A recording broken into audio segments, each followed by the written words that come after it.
Hello neighbors, it's Crazy Double D with HD Gaming Live, and I'm here with another review.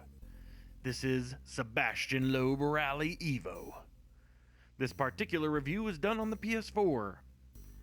This review will reference WRC 5 often. At the time, it's the only other rally game on the PlayStation 4.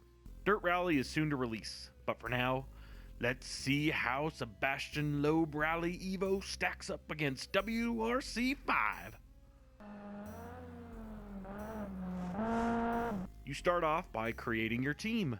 Name your driver and co-driver, the team name, and colors. Your team headquarters is in an abandoned quarry that is essentially a free roam area that has both dirt and asphalt sections to test cars. You start your career as an amateur, rookie, old car, and at the bottom of the world rankings. Not only can you work your way up from rookie through Junior WRC, etc. You can also enter vintage car careers. As you progress through the ranks in each class, you are invited by Sebastien Loeb himself to be on the racing team. Aside from that, there's an awesome and completely separate game mode called the Loeb Experience, where you basically relive Sebastien Loeb's race career. Awesome! This Loeb Experience will walk you through personal interviews with Sebastien, talking about how he got into racing, how he felt. Never seen anything like this in a game, very unique. Another side mode is Pikes Peak, where you run the actual Pikes Peak. It's awesome. The career mode is a lot more in-depth and varied than in WRC 5. With all the different options, it's hard to make it feel stale. In the pre-race screen, you can tweak the hell out of the car, adjusting everything from suspension and brakes to the downforce of your spoiler. Very welcomed, since WRC 5, you had the most basic of basic setups. Pacenotes. Although you are giving some different options on how these will be displayed and when your computer co-driver calls them out, I found the voiced pacenotes lacking in detailed information.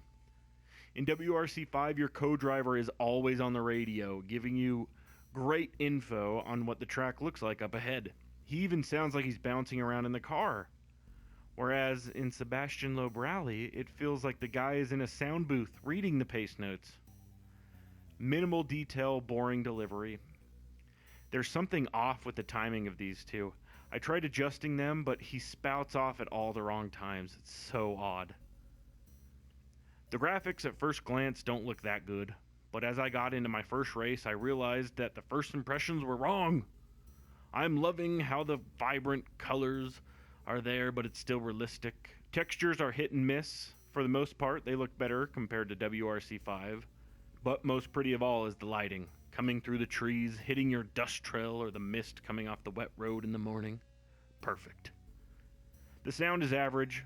The tailpipe and engine sound good, but hitting the ground after a huge jump is filled with nothing but silence.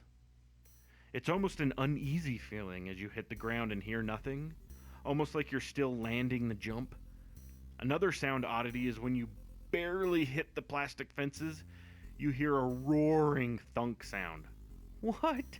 That sound doesn't go there, stop it! But how does it feel, HD Gaming Live? For starters, the asphalt stages are way better than WRC 5's, visually not as stunning, but racing on it feels much more realistic and is night and day compared to the racing on dirt. Dirt stages at times see a bit too floaty. Sometimes I even get a weird feeling that I'm turning the earth under me instead of me turning the car. It's crazy. Going into hood cam or cockpit will remove these feelings as it mostly pops up in third person view. They have managed to make each class and car feel different from each other. You're not just driving a faster car. I love jumping from class to class just to notice the subtle differences with each car. A major plus to Sebastien Loeb Rally over WRC 5 is the sense of speed. In WRC 5, I never felt like I was on the edge of control, like one small mistake could send me flying off track. In Sebastien Loeb Rally, you get that immense sense of speed and danger. Maybe it's the flashback feature? All too often in WRC 5, I would make it to the end of a 10-minute stage to only spin out and wreck at the finish line, ruining the entire 10 minutes. In Sebastien Loeb Rally, you have a flashback feature. You take a turn too wide, you can rewind the last few seconds and get the turn right. Some rally elitists don't like this. I love it. It lets me stay on the throttle a bit longer, hang my bumper out a bit more in the corner, because I know I have that get out of jail free card. It takes nothing away from you hardcore fans and allows me to have fun.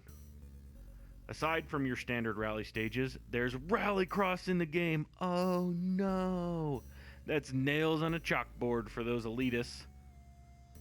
For race enthusiasts like me, this means I'll be playing the game that much longer. If I feel rally stage after rally stage is getting dull, hop in a bumper-to-bumper rallycross race to mix it up. After each race, you earn credits, the monetary system in the game. These credits can be spent towards new vehicles in any one of the array of different classes. This gives you a sense of progression and development that you never got with WRC 5. Overall, Sebastien Loeb Rally Evo has its flaws, but comparing it to the only other rally game on the market, it's better boom for your buck. If you are a motorsports fan and can look past a few annoyances, this is a buy. Hey neighbors! Hope you liked the review and found it informative enough to make a purchase. Or not. I really appreciate the comments.